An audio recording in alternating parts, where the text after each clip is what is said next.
Tonight we'll get a sneak peek at the La Couture fashion show. Plus, Troy students get honored for their achievement. Stay tuned, Troy. TrojanVision Nightly News starts now. From the high-definition digital production center on the Troy campus, with news from Troy University locations around the world, this is Troy TrojanVision Nightly News. Hello and welcome to Troy TrojanVision Nightly News for April 17th, 2012. I'm Judson Garner. And I am Bailey Majors. Thank you for joining us this evening. Troy University students were recognized for their honors and achievement from throughout the school year last night at the annual Honors Convocation. The newest member of Troy University's Board of Trustees, C. Gibson Vance, served as the keynote speaker for the convocation. Vance was named to the Board of Trustees in February. Among the awards that were presented were the Ingalls Award for Excellent Classroom Teaching. This year's award was given to Sam Shelton, an Associate Professor of Political Science.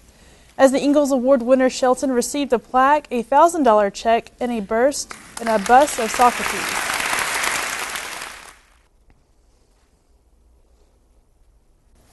Well, the end of another semester is drawing near, and with that comes the academic recognition of students at Troy University. But hitting the books is not the only way to receive an award. Some students were recognized for serving their community and their spiritual development as well. Courtney still has the story. 3 individuals from Troy University have been recognized as the recipients of this year's Sullivan Award. The Algernon Sidney Sullivan Award is an award that is given across colleges and universities all over the United States. The Sullivan Foundation has authorized Troy University to give an award for 1 male student, 1 female student, and 1 faculty or staff member. Patterson said the recipients chosen represent very fine spiritual qualities and have also given to the university. The recipients expressed their appreciation for the award. It means so much to me. I'm very honored to receive this award, and I think for me it means even more than any of my academic accomplishments or involvement on the campus, but just to know that people recognize character and moral values, which is what this represents. One recipient used the award to evaluate himself. It's basically an integrity check. You know, you're doing the right things even when nobody's watching. And you're doing more than the right things. Because obviously somebody's watching you, paying attention to what you're doing, even though you don't notice it. For these award winners, service is a way of life, and recognition is not needed for them to do what they do. I've always been very active in anything that I do, and so coming to Troy, I knew that was going to continue, and especially being so far away from home, I really wanted to make this my home, and so that happened through getting involved. Although getting an award was probably not the reason that this year's Sullivan Award winners performed the acts that they did, it was an outward testament to the character they wanted to express to others. I would like for my acts of service to say that I believe in God and Jesus Christ and the Holy Ghost, and that's the most important thing in my life. Courtney Still, Troy, TrojanVision News. The award was presented last night at the Honors Convocation. Recipients received a citation, a statue, as well as a framed certificate. In today's economy, it is important to know how to manage your money. And today, one organization wanted to give students and faculty information on how to budget. Derek James shows us how. It's the last day to file taxes, to get tax refunds, or to know what you owe the government.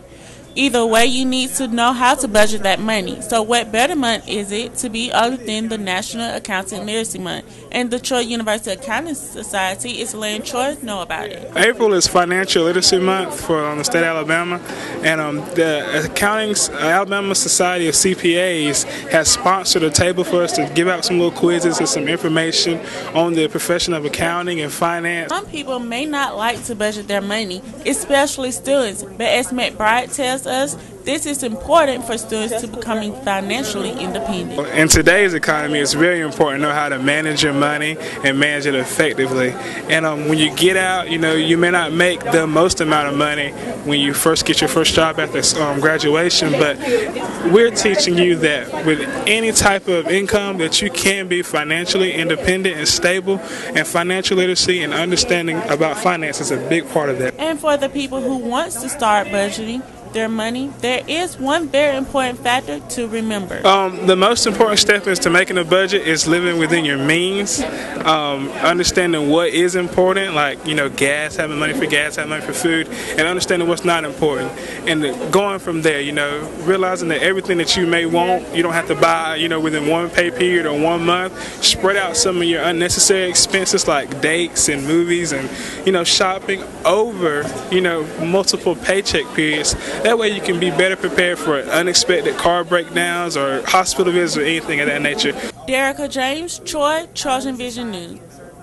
The Accounting Society's next event will be Thursday in Bibb Graves, room 129 at 5:30, where a public firm will come in to talk about finances.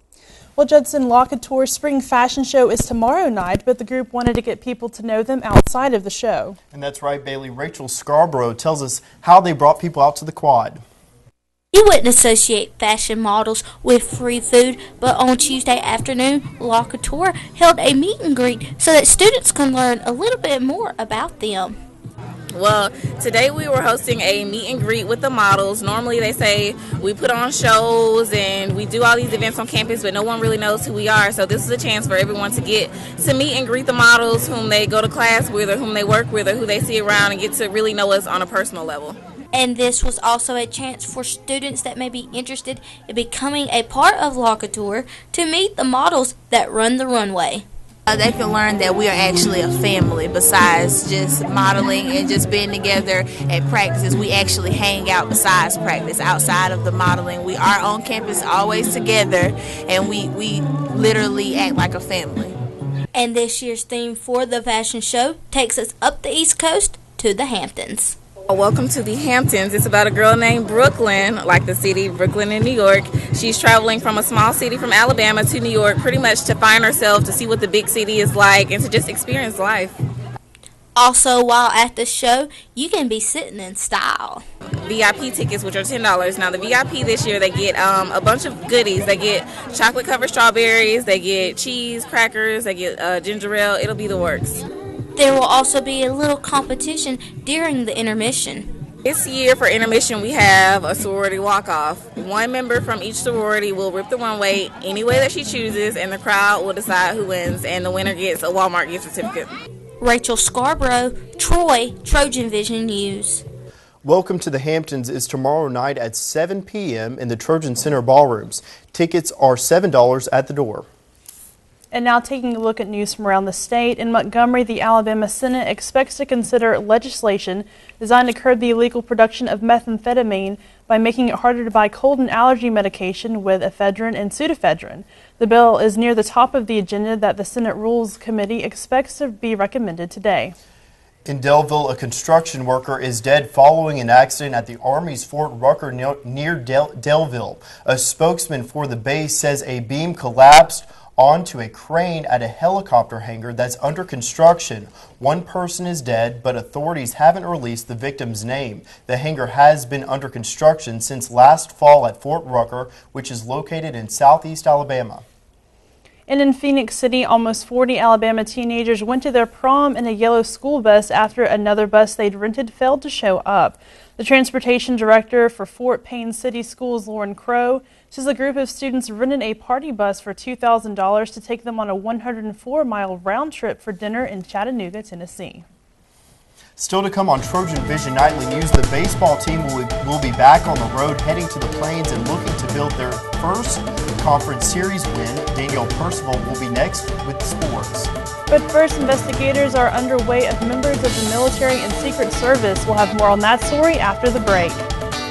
11 Secret Service agents are stripped of their security clearances. I'm Susan McGinnis in Washington. Coming up, the latest on the alleged sex scandal in Colombia.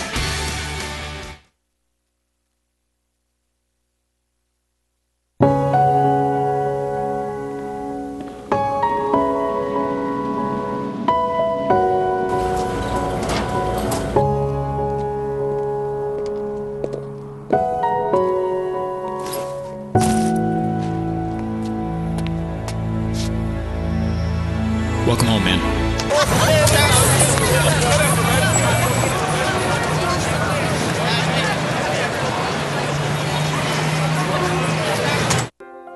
at the heart of what we do in the College of Business is care for the students. We feel like the students are our most important assets. I have never been anywhere where I've known so many students on first-name basis. What we try to do at Troy University is provide an experience to students that not only provide the curriculum that allows them to be successful in the business world, but we also try to expand their horizons to reach greater opportunities that maybe they didn't think they were capable of before. From the high-definition digital production studios of Troy University, you're watching the award-winning TrojanVision Nightly News. And now for a look at what's happening across the nation and around the world, we'll go to Judson Garner at the Global News Desk. Judson. Thanks, Bailey. Pentagon officials say at least 10 members of the military may have acted inappropriately while preparing for the president's visit to Colombia last week. That's in addition to 11 Secret Service agents already put on leave for the involvement in the alleged misconduct involving prostitutes. Suzanne McGinnis has the latest on the investigation from Washington. Military leaders are embarrassed about the alleged misconduct in Colombia, according to the chairman of the Joint Chiefs of Staff, General Martin Dempsey. So we let the boss down. The general says they're still trying to figure out exactly what unfolded before President Obama arrived for last week's Summit of the Americas. What we do know is that that several of our members distracted the issue from what was a very important regional engagement for our president. A law enforcement source says on Thursday, a member of the Secret Service got into an argument with a prostitute over payment at the Hotel Caribe in Cartagena. CBS News has learned that 11 Secret Service members, including 2 supervisors, are being investigated. Pentagon officials say at least 10 members of the military sent to support that team may also be involved. The military and Secret Service have ordered full investigations, and some lawmakers say they may call for congressional hearings. The Secret Service says it stripped top security clearances from the agents involved and put them on administrative leave pending results of the investigation. Defense Secretary Leon Panetta says members of the military found to be involved will be disciplined. Whether our forces are in Colombia or any other country or here in this country, we expect them to abide by the highest standard of behavior. That's a requirement. President Obama says he will withhold judgment until the investigation is complete. Susan McInnes, CBS News, Washington. After flying nearly 143 million miles in space, Space Shuttle Discovery made its final journey Tuesday to a new home out at the Smithsonian outside Washington. Discovery flew over the nation's capital aboard a 747, thrilling thousands watching the end of an era in human spaceflight. Danielle Nottingham has the latest from Virginia. The shuttle Discovery drew cheers as it soared over thousands waiting for a glimpse of the space shuttle's final journey. That was pretty awesome. That is amazing.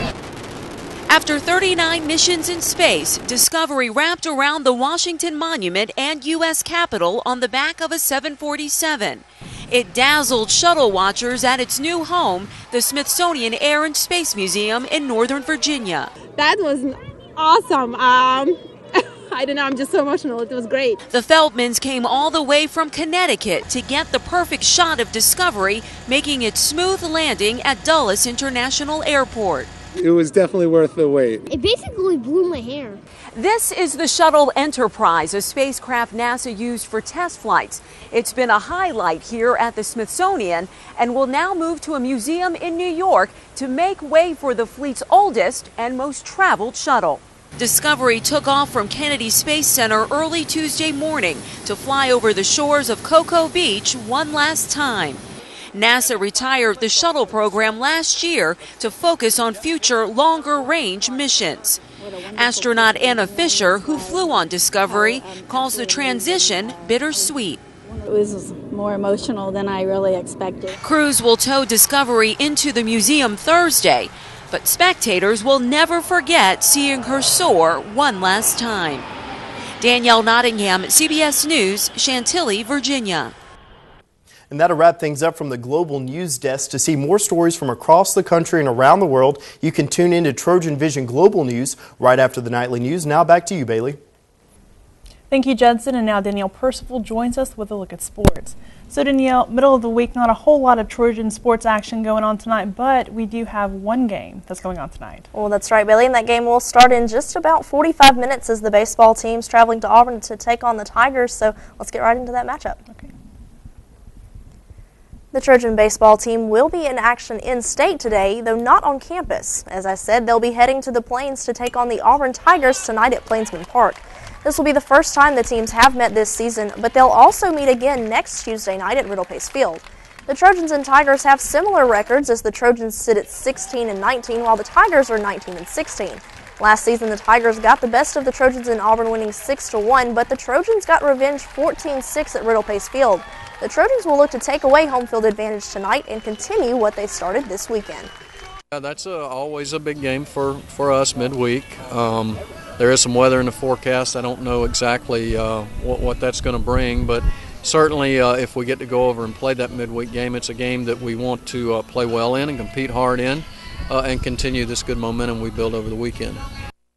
The Trojans will be sending Jeremy McGowan to the mound for his second career start, and the Tigers will be starting Rocky McCord. First pitch for tonight's game is scheduled for 6 o'clock. In the first round of the 2012 Sun Belt Conference Women's Golf Championship, the Troy women's golf team posted a score of 309, leaving them in 8th place out of 11 teams.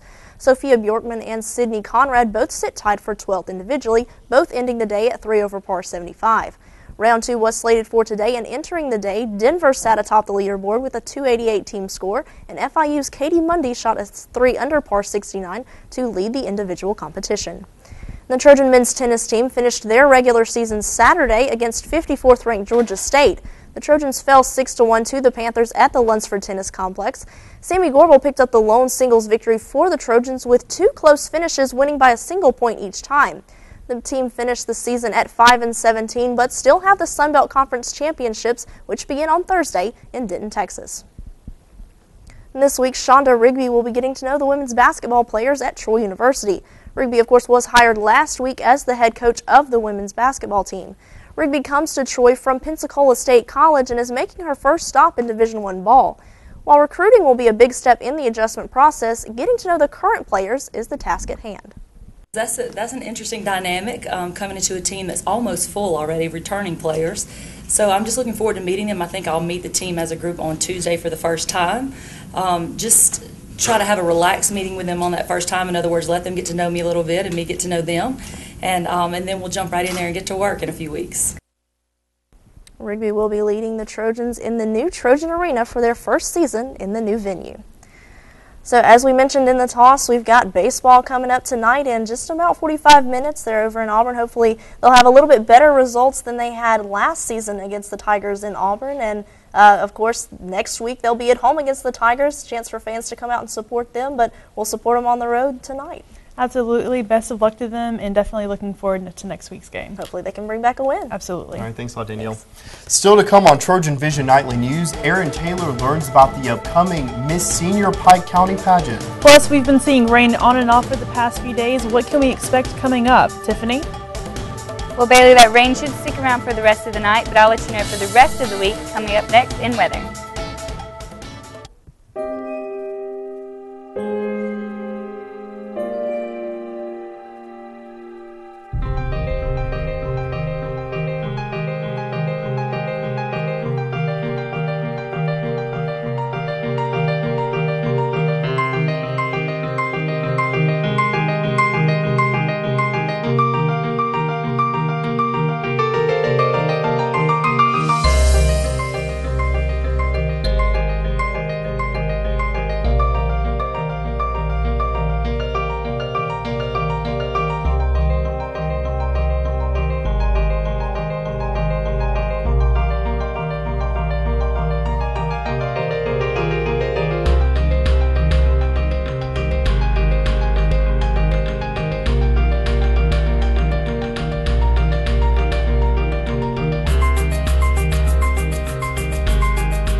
From the high-definition digital production studios of Troy University, you're watching the award-winning TrojanVision Nightly News. And now Tiffany Lester joins us for a look at weather. Well, Tiffany, we saw some rain yesterday, and then it felt like we were going to see more today, but we didn't see as much. What should we be expecting for the next couple of days? It did rain yesterday, and we did wake up to some leftover raindrops from last night. And we should be seeing some more rain tonight, and then the rest of the week should be just partly cloudy, but I'll get into that in just a few minutes. First, let's take a look at our TrojanVision campus snapshot, where we see it is cloudy outside right now, mostly cloudy. Overlooking the quad, it is getting very gray skies outside. As we take a look at the current conditions, I said partly cloudy. The temperature is 79 degrees, dew point 58 degrees, humidity at 48%, the barometer at about 30 and falling, and the winds coming from the southeast at 7 miles per hour. As we take a look at today's stats, we saw a high today of 81 and a low of 57. There was just a little bit of rain outside. The sun rose at 6:11 this morning and is set to set at 7:15 tonight. As we take a look at temperatures around the state, we see that Huntsville is coming in with 58, Birmingham with 62, but the southernmost portion of Alabama is seeing those 70s, 80-degree temperatures, Dothan with 85, and Mobile with 74, partly cloudy all throughout the state of Alabama. Throughout the southeast, we see those 80-degree temperatures, Miami seeing high 70s, but as you get in all throughout the southeast, is just feeling those 80-degree, high 70-degree temperatures. As you take a look across the United States, those temperatures are decreasing as you go northwest, 70s in the middle portion of the United States, and 50s as you get into the Rocky area. As you take a look at the current service map, we see the stationary fronts all throughout, low pressure systems, high pressure systems, warm fronts coming in, a lot of action all throughout the western side of the U.S. And in our area, we are seeing just that chance of rain, as I said earlier, with a cold front moving out of our area, with that stationary front bringing it in. So we should see stable temperatures for the next couple of hours. As I said, in our area, Alabama, Mississippi, we are seeing that high chance of rain with that cold front and stationary front moving it out to the eastern coast. For the precipitation forecast, the majority of the U.S. is covered in rain. As you see, the northern portion of the U.S. all the way to the Great Lakes area, and then throughout the southeast going into the Carolinas and up the eastern coast. A lot, though, the heavier rain, the darker green, is in our area in Mississippi, and they should be expecting about a half an inch to an inch of rain over the next 48 hours. For the thunderstorm forecast, Atlanta is seeing a high chance of thunderstorms tonight, very severe. Birmingham, our area, there is that chance, but you may not see any rain, you may not see any thunderstorms in your area. For tomorrow's forecast, we see in our area just that rain, heavier chance in parts of Florida and Georgia going into the Carolinas. All throughout the northern portion, the Great Lakes portion, they're seeing some heavier rain. Thursday's forecast, the rain not in our area so much, but it is covering the majority of Florida. Friday, a very nice Friday in our area, nice and sunny. And for the next day, you should be seeing that rain come back into our area. And for tonight's forecast, as I said, scattered thunderstorms, about a quarter inch of rain, 90% chance of that, with a low of 61. And tomorrow, morning showers with clear afternoon.